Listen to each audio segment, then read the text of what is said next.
Hey, it's Sonia, and welcome to the SMARTA Podcast.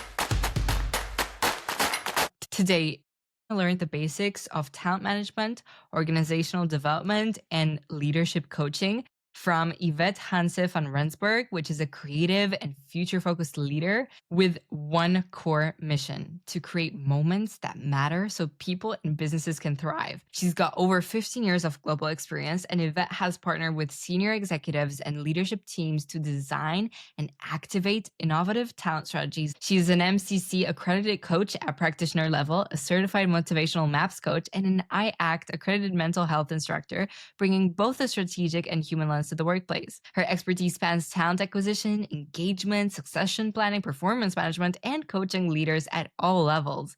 Known for her ability to blend analytics with empathy, Yvette excels at creating talent programs that are not only data-driven, but also deeply human. She's a trusted advisor who believes in building future-fit organizations where employees feel seen, supported, and set up for success. Now, that's all that you're going to learn today with me.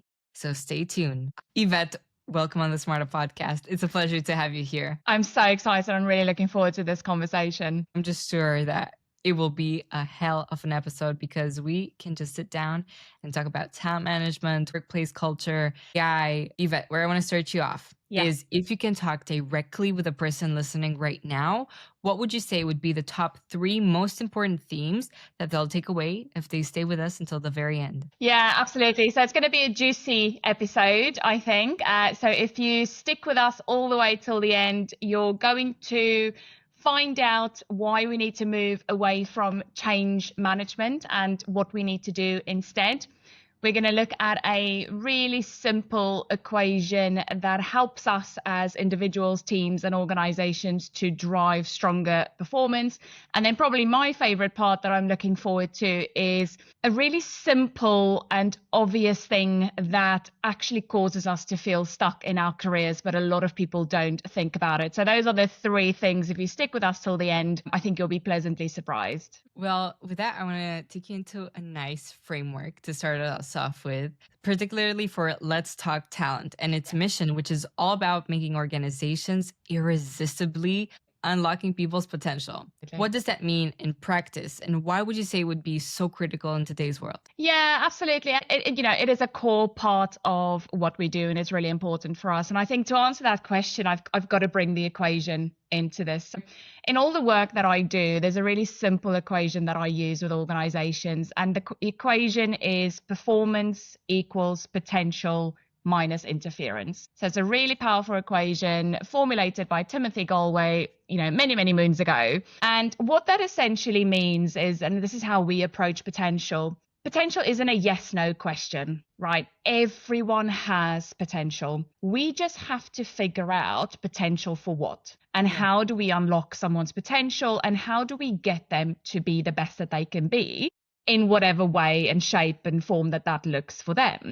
Now, the thing that actually impacts potential is that interference part, right? Mm-hmm. So that interference can be both internal interference. So we're talking about self-confidence, self-belief, self-talk, all of those things that really can impact us from an internal perspective. And again, if you're a leader, if you're a manager, we can help people think through those things. We can help coach them, but we can't necessarily change that for people, right? What we can control is the external interference. So what is happening within our organizational ecosystems, within our teams, the way that we are set up, our ways of working, our processes, our systems, all of those things that actually can have a massive impact in terms of how someone ultimately performs. So if we can help them work through the internal interference, and then take away some of that external interference, you then really start to unlock people's potential, which then, if we go to the other end of that equation, drives performance. Can I go deeper into that and ask you about some practical tips that we can, let's say I can go ahead and implement tomorrow to make me more self-aware of this internal interference? Now, I think that the biggest part is reflection. We've got to understand what the baseline is. Yeah. What is causing us to perhaps feel that lack of confidence or that What's the internal narrative that Yeah. keeps going around and around and around in our heads? And how much of that are we actually feeding? But then also understanding that confidence isn't a binary thing, right? It's not, again, it's not a yes, no. And this is where I often see real tension with people in their careers, because they feel like I'm either a confident person or I'm not a confident person. Whereas actually it's very situational, right? And there's context, because I could be incredibly confident in one thing. For example, sitting in a room with the board, having to present strategy, very confident. But maybe if you took me out of that environment and threw me into, I don't know, needing to be on stage playing an instrument, I would have zero confidence, right? Yeah. So I think the more we believe that confidence is a yes, no, I think the more we sometimes feed that internal narrative that we have around can't do this, or I'm not good enough for this yet. And that's what ultimately creates some of that self-talk narrative that then keeps happening. And that interference just becomes bigger and bigger and bigger. So I definitely think it starts with that self-awareness piece, the reflection. What is it that's actually causing some of this internal self-talk that's happening for me? And once you understand what those triggers are, it's thinking, okay, how do I recognize the trigger and then adjust the self-talk that is attached to it? So that's practically from an individual perspective. That's what I would do. If we take this and translate it into organizations, quite a lot of that is making sure that our managers, our leaders, our coaches, right? They can help and ask really purposeful questions, make sure that people, do meaningful work and they understand the impact that they are creating. So it's that skill set that they can develop to help people deal with some of that internal interference that potentially is happening for them. I love that. It gives you hands-on information, whether you're an individual and you're your own entrepreneur working freelance, or whether you're part of a bigger workforce. So I want to dive into the core pillars, specifically about common mistakes that we can get over. Yes. What would you say are the most common mistakes that happen in organizations when trying to shift their culture? I think there's so much work right now happening in this space, because we also have to appreciate where we were 5 years ago in workplace culture and where we are now. There's no wonder there's so much work happening in this space. And I think the biggest thing I often see when I do this work is we're trying to do it in isolation. We are not involving our people in the process. We often see it as HR's job. They have to come up with the strategy and all the nice events and incentives and things that's going to help drive the culture change. And of course, yes, HR will do that. But culture is everyone's responsibility, right? And the more we involve our people earlier into that conversation of shaping that culture, the more buy-in you will have, right? Because we've co-created it. And why wouldn't you?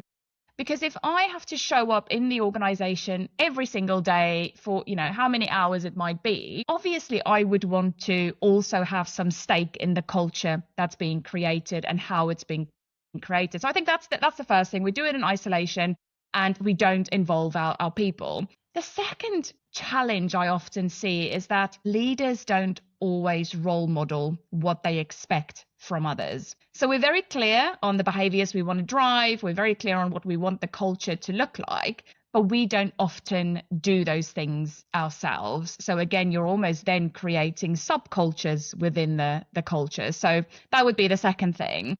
And then I think the third one, and for me, this is, I believe, genuinely the most powerful one, is we focus so much attention on the cognitive culture of the organization. So how we need to think, how we do things, how we work, the mission, the vision, of course, all incredibly important. But if you think about the fact that culture is driven by behavior, and behavior is driven by emotions, why are we not spending equal, if not more time and energy designing that emotional culture of the organization, so that what you actually end up with is both the thinking and the feeling culture? And then you put those two things together and you're only ever going to get a recipe for success there. So I think if you start anywhere with any work around culture, it's figuring out what that emotional culture is. How do you want people to feel right? And how do you not want them to feel, but they might from time to time? And if they do, how do we help them manage, cope, or navigate some of the uncertainty that can come with culture change? And I absolutely agree with you on that one, because it's an art to spread positivity. And if one person ends up stepping into the office with more confidence, they're inevitably going to have that ripple effect on all the Absolutely. other employees that, Yeah. like in the Netflix culture, they are very hardworking, which is what causes them to always strive for getting better and better. Yeah, absolutely. And you sort of, I think what you just said there is so important to pull out, because emotions are contagious, right? And I think we've all experienced this in organizations where you walk into a room and just immediately you go, yes, this room's there's so much energy, right? I can feed off of this.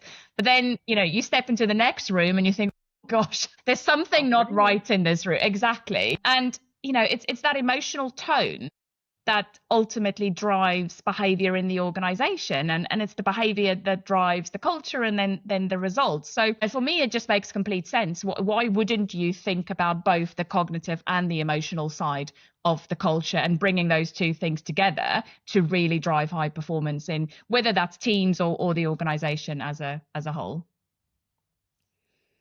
Let's talk about some ways we can actually put that into practice for the person listening right now.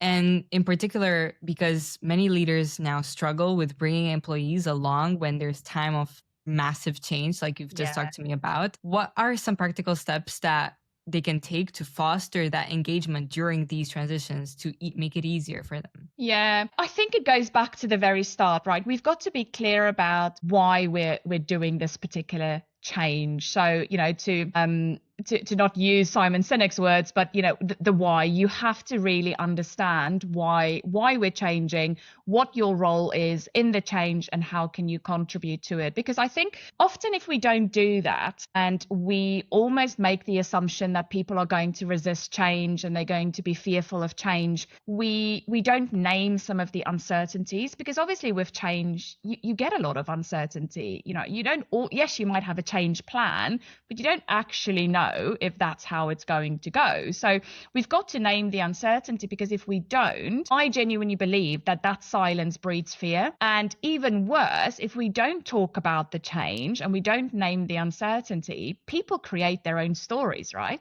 And before you know it, you have a super story running wild in the organization about this particular change that's not even anywhere close to the truth and is never going to happen, but we haven't owned the narrative, right? And I think that's really important for leaders. We've got to own the narrative. We've got to explain the why, but then also help people understand how they are contributing to that change, right? And I think you can only really do that if you have strong foundations of trust in teams and in an organization. And you build that through credibility and reliability and the relationships you have within teams and in the organization. So I think that's one part of it, is own the narrative, help people to understand the why. But this for me is where it starts to shift from managing change to something else. And that something else is actually understanding, is the business fit for change? So my belief is that we've got to stop talking about change management and start talking about change fitness, because we know that change is pretty much the only constant in organizations right now. It's the only thing we do besides driving results and bottom lines, right? And looking after our people. So if change is such a big part of how we do work, we've got to make sure that we build enough change fitness into the business so that people can deal with the level of change. And to give a really simple example, you and me, we would never turn up to, let's say, a high rocks race, right? So I've got one coming up in December. I would never turn up without having built up my physical fitness, work on my mental fitness, look at my nutrition. Yes, I could. It's probably not going to go very well, but I could do it, but I probably wouldn't, right? So why would we drive big change programs in organizations if we haven't actually built the change fitness to help people have the resilience, the skills that they need to actually embrace that change, the agility that they might need to pivot at short notice, some of those really core fundamental things that actually makes change possible. So, it's looking at owning the narrative, helping people understand the why, but then making sure the business is fit for that change in the first place. And now I kind of sort of want to lean in more into the balance between businesses and employees. In particular, ask you now, Yvette, about the balance and the structure a business needs to perform with the flexibility employees that, if they want for that creativity and autonomy to happen. Yeah, absolutely. And structure is important, right? The structure gives people the clarity on outcomes, what it is we're trying to achieve, where it is we're trying to get to. It's that actually for me is almost number one on the list, right? People have to understand the goal. But then we've got to the second thing, put some guardrails in place, right? So I like to think of guardrails as having the framework. So we give people the way that they need to make decisions, the responsibility that they have, the accountability, the authority, the processes, the systems. That's the framework, right? Once people have the framework, you give them flexibility, right? Because they know the guardrails, they now know how they can operate, but they can now deliver in a way that works for them and is going to get us the results that we're looking for. So I like to call it freedom within the framework. Give me the framework, but then give me the freedom to deliver within that framework. Yes. Now, often what we find is we don't have a clear framework, but we have freedom. So that equals chaos, right? And everyone is doing their own thing and going off in all sorts of different directions. So I think you've got to, on the one hand, give people that structure, give them the goals, the outcomes, what it is we're trying to get to.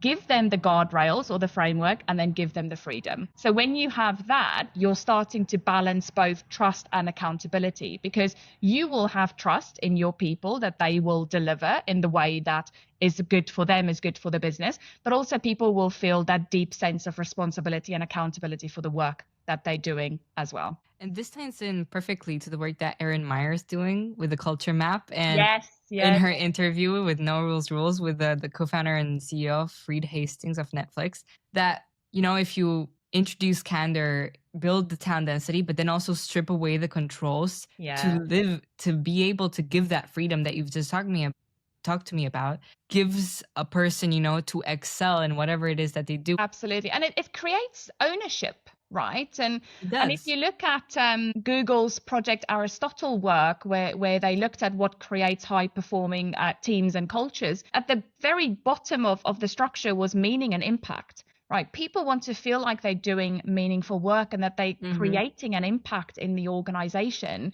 And you do that by helping people to understand what it is they're doing and how they're contributing to that bigger vision and mission of the organization. But then really importantly, give them the flexibility to deliver that within the framework that you have set up. Can we talk about the third pillar? Precisely, it's something that you excel at, which is talent management. Yes. So in your view, what would be the single biggest shift that businesses must make today in how they attract and develop to retain talent? Yeah, it's an interesting question, Nat. And I think the best way I can describe it is we've got to start looking at businesses through a consumer lens, right? Because we all go to different brands to do our shopping and to spend money, right?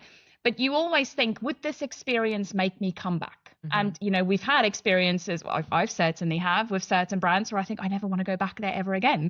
And then I have experiences where I've, yes, it was expensive, but absolutely, do I want to go back there because they made me feel so valued from the moment I walked in. I was involved and I felt energized. And I think that's where, when we start to shape our employee value propositions, it's applying that consumer lens, right? All the way from pre-boarding. So even before someone has even applied for a job with us, what is the shop front telling us? So when people interact with the website, how people are talking about our brand and our business, all the way through to offboarding, right? Where they've had a few years with the organization, they're ready for the next thing, and we offboard them. So it's designing all of those touch points in between, but always thinking, would this make me come back? Because people are boomerangs, right? I'm sure you've experienced this. Absolutely. People will work in organizations, they'll move on to something different, and maybe after a few years they come back, right? But people only ever come back if the experience was was really, really great. So I think that that's the core thing here. It's how we're applying some of that consumer psychology and consumer lenses onto how we're designing the value propositions for our organizations, because that's ultimately what's going to help you both attract, retain, and develop your people. And then also at the end, offboard them in such a great way that they want to come back in a few years' time. Can I scale it down to my view? Because I'm Yeah. currently 17, I'm in high school. Yes. And so when we move on to the next big step, the next milestone, the universities, the first jobs that we come against, if you had to give, let's say in my case, any piece of advice in order to step into those roles of leadership better, what would it be? Yes, I think for young professionals, early career professionals, the biggest piece of advice I would give in leadership is don't wait for the title. Because at the end of the day, leadership starts with the self, right? It's about how you lead yourself through your life. And you can demonstrate leadership ability and capability in so many different ways, right? You can demonstrate it in terms of how you think, how you act, how you influence in businesses. You don't need a title to do any of those things, right? You can start very, very early on in your career showing how you have that leadership capability already. You just need to now build the career that will eventually give you that path. And I think, there's three things that will serve any early career professional really well, and that's curiosity, humility, and consistency. Right? Curiosity is super important when you're very early on in your career, because I do feel like, I was the same. Came out of school, I think I had a very clear plan what I wanted to do. And actually, if I allowed that plan to be quite sort of horse blinkers, right? I probably wouldn't have ended up where I am today. Because for me, it was finish high school. I was going to do a microbiology degree. Don't know why. Don't know. But then at the age of 18, I was on a plane, one-way ticket to the UK. No job, no degree. I didn't do my degree before I left. And I think if I didn't have a little bit of curiosity, I probably would have ended up doing my microbiology degree in Cape Town University. And that probably would have either been my career or I would have had a very different life. So I think, yes, it's great to have a career plan, but keep curiosity open and flexible. Be willing to explore some of those things that might not fit with your path that you want, that you want to go down. And then I think the consistency bit is just continuously showing those leadership skills and being consistent in terms of how you show up, how you behave, and how you influence in teams and in organizations as well. I want to add on to this, the idea of AI, Yes. particularly in how it all can change technology and hybrid working spaces. What trends of it would you particularly say that you're seeing now in talent management that will shape the next and future expert? Yeah, it's interesting. If we start with the AI lens, there's obviously huge amounts of research going into this, and there's all sorts of great papers that have been written about the influence that AI will have in the world of work. And for me, it's more about how we build AI into what we're already doing to enhance, again, if we go back to that experience, to enhance people's experience within the workplace. So for example, we're already seeing trends around learning and development and how AI is being brought in to drive more simulation type learning experiences. Gamification in learning and development has been there for a long time. I think AI has now just leveled it up a little bit. It's just kind of taking it to level 2 of the game. But gamification has always been there. So I think AI has the opportunity to enhance the experience that people have within our organization, but still doing it with that human lens in mind. And then I think the other big trend that we're currently seeing is that employees value well-being and meaning as much, if not more, than career progression. Right? People want to understand how they're creating an impact, the work that they're doing, is it meaningful? How is that driving the sort of corporate social responsibility of organizations? And yes, career progression is important, but people want to feel like they are being valued for the work that they're doing with kind of that lens in mind. We're not burning people out, right, to deliver results. People want to grow, people want to develop and stretch, people want to contribute to the organization, but they want to do it in a way that is meaningful, impactful, and doesn't cause them to burn out. at the end. Because people want to be heard and seen, and Yeah, that's what makes them feel like their opinions are of absolutely. value. This is something very important to bring up, especially in terms of bigger workplaces where you have Yeah, those daily meetings where everyone sits at the tables, and there might be introverts at it that might have that fear to speak up, and just absolutely. looking around and seeing whether you spoke as much as the people next to you Yeah, can give you a sense of reassurance to see that your voice matters. absolutely. Yeah, and it's about how do we create workplaces where those voices can come in, right? Yeah. But also thinking about the fact that so many organizations now work hybridly, right? So Yeah. sometimes we're in the office, sometimes we're online. Mhm. How do we make sure also when we're in this online space that we Yeah. are creating an opportunity for those quieter, more reflective voices to come into the conversation, and that Yeah. the agenda and the pace of how we're doing things aren't dominated by the more sort of self-assured, the louder voices? And I think that is as a balance that, I still see some of those challenges online with some of the work that I'm doing, because you also don't want to make someone feel like they have to contribute by calling on them. So, Mhm. what is it that we need to do in this online space? And, could AI have a place in that, where, we give people an opportunity to input their thoughts and ideas before those types of meetings, or share, their thoughts and ideas but beforehand, and then naturally use that in conversation. So Mhm. I think there's huge opportunity here, but we always just have to have that lens of how do we do this ethically and responsibility with a people first approach, so that we still leverage the technology, we leverage AI, but we're doing it still with our people in mind. Let's talk talent and what is next about it. What do you see the biggest opportunities to create moments that matter for people and businesses? Yeah, absolutely. So I think for us, it's always about thinking, how do we build people and culture strategies that ultimately help organizations get, keep, and grow brilliant people, right? And how do we do that so that organizations keep their culture, their values, all of those things in mind, and grow responsibly? And I think that that's the key word here, right? Growing responsibly, people centric, always blending what we like to call science, art, and humanity, right? Because in Mhm. everything that we do in the world of people and culture, there's a bit of science involved. There's an art and a gut feel that goes into it. And then you've got obviously the biggest thing, which is your humans, right? The people who actually do the work. So I think in everything that we're doing is making sure that that is the solid core, but then making sure that it connects back to the business strategy, right? Because ultimately it's the people and culture strategy that drives the business, right? And where the business ends up in terms of results, the skills that we need, the capability that we need, all of those things. So it's deepening our work around culture and values, helping organizations to think about the structures they have right now. Are they fit for the future? Do they need to change anything? And then how do you build an ecosystem around that structure so that people can ultimately come and thrive in your organization, and when they leave, say really, really great things about you? Time to Yeah. when you were my age now. Yeah. And particularly if you could talk to your 17-year-old self, if you could give yourself only one advice about pursuing the right career to take you back to present day, what Yeah. would it be? I'm going to cheat a little because I've got two things. All right.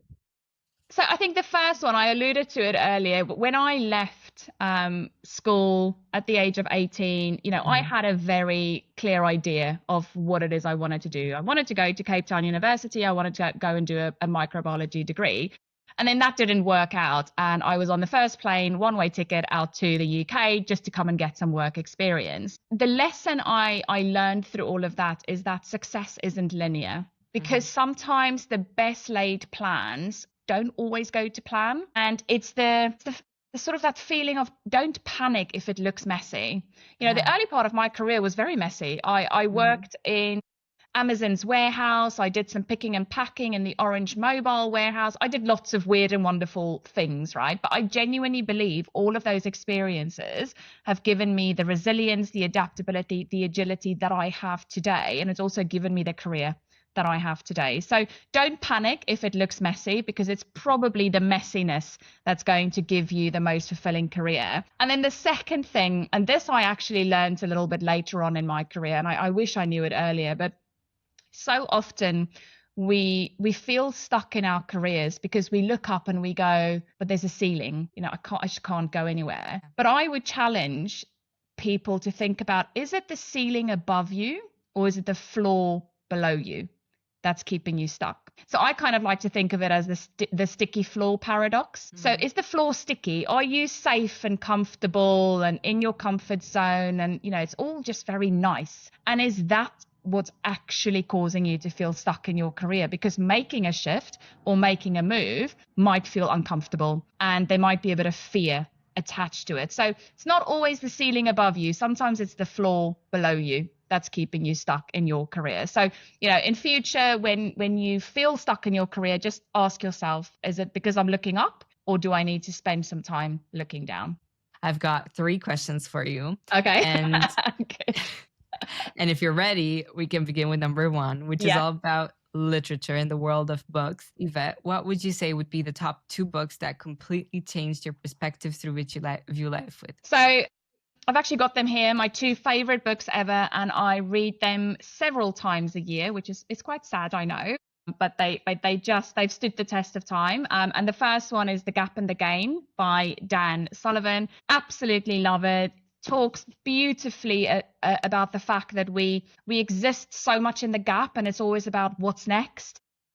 What do I achieve next? I kind of call it the magpie syndrome. We go after the silver shiny things, but we actually forget to look back at how much we've gained, in our lives and in our careers. So definitely recommend that. Very actionable book, lots of prompts. And then the second one is, probably a worldwide favorite. It's the Atomic Habits book by James Clear. Again, it's just that easy, proven way of, how you can shift your identity to ultimately create new habits. And those 2 books for me, hands down, it has to be number 1 and 2 on anyone's reading list right now. When you read self-help books or personal growth books, do you think the actionable steps are what matters more, or the actual understanding of the science as to why we react in that way? Because since you touched upon Atomic Habits, what do you think values most to you? Oh, that's a good question. I mean, I definitely identify as a philomath, so I do love the insights and the science and actually understanding, because I think that's part of the equation. If you can understand something, you can shift it, right? You can make a different decision. But I think for me, the power in books specifically is, it's not just reading and understanding, but it's what you do next. Yeah. Because what's the point of saying, oh, I've read 100 books this year, if you've changed nothing as a result? And that's actually why I like books like The Gap and the Gain and Atomic Habits, because not only does it give you the science and the understanding and the background story, but it actually tells you what you can do to go and test some of these things. So it gives you a bit of a starting point. All you have to do is take action. Right? Yeah. It's almost like, here's your silver platter, just go and do. Yeah. So yeah, I think for me, it's both.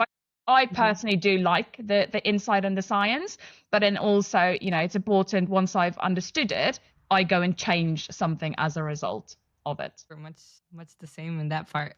Yeah. And my second question to you is where I asked my last guest to leave a question for the next one. Okay. And so this is the question left over for you, Yvette, to answer. What's a powerful lesson you've learned about unlocking hidden talent, not by adding new skills, but by helping people recognize and harness what they already have done with them? Oh, that's a good question. Thank you to whoever asked that. It's a good question because I do think we spend so much time just developing more skills and more knowledge and, more experience and expertise. And of course, that's really valuable. But I genuinely think the only reason that you actually progress in your career and progress in life is because you have taken time to understand where you've come from. Right? What your starting point was and how much those skills and the experiences that you've had have given you over time. And, I genuinely think the only way to move forward is you have to look back, because you have to understand where did you have, especially if we just apply, a career lens on it. Which environments helped you to thrive? Which types of managers and leaders unlocked the best in you? But also looking back will give you some insights into which environments didn't help you to thrive and which managers and style of leadership didn't work well for you. So I think if you're planning for the future in your career, that kind of looking back and getting all of that insight and thinking about the skills that you've developed over time, the experiences that you've had, the exposure that you've had in your career, that's going to be super important for you to plan where you go next in your career. So I think that's probably been my most powerful lesson, because it's not something I used to do in my career. I never used to look back, because for me, it's always about going forward, right? What's next? And actually, it was the gap in the gain that made me stop being like a magpie and just chasing silver shiny things, and actually made me reflect back on all of the amazing experiences I've had, but also what I did was reflect on the experiences that weren't so amazing and extracted the lessons from those. So I think that for me has been the most powerful thing, is that sometimes it's okay to look back to see how far you've come and, you know, what you've experienced and how that's influenced you to be able to then move forward in your If you can talk directly with the person listening right now, what end message would you like to give them in terms of looking to build a new career or looking to just be more self-aware in the workplace? I think the biggest message I would give anyone listening right now who's either at the front end of building their career or pivoting their career or doing something differently is just the ownership starts and stops with you. No one is going to change your career for you, pivot your career for you, build a successful career for you. It's about you recognizing which experiences, what experience or expertise and what exposure do you need in your career, and then driving those three pillars. So don't be afraid to ask the questions. Network, absolutely one of the most underrated things in the professional world. You have to network, and networking isn't this big scary thing, right? It's just it's people having conversations about their futures and about how they can help each other. But network, build your networks both within organizations and externally in your industry, because those networks can go a very, very long way for you. But yeah, it stops and starts with you. Everything you achieve in your career is as a result of what you do to drive it. Of course, along the way, we've got organizations that will help us, strong managers, strong leaders, mentors, and coaches, but you're ultimately the only one that can drive that career in whichever direction you want it to go.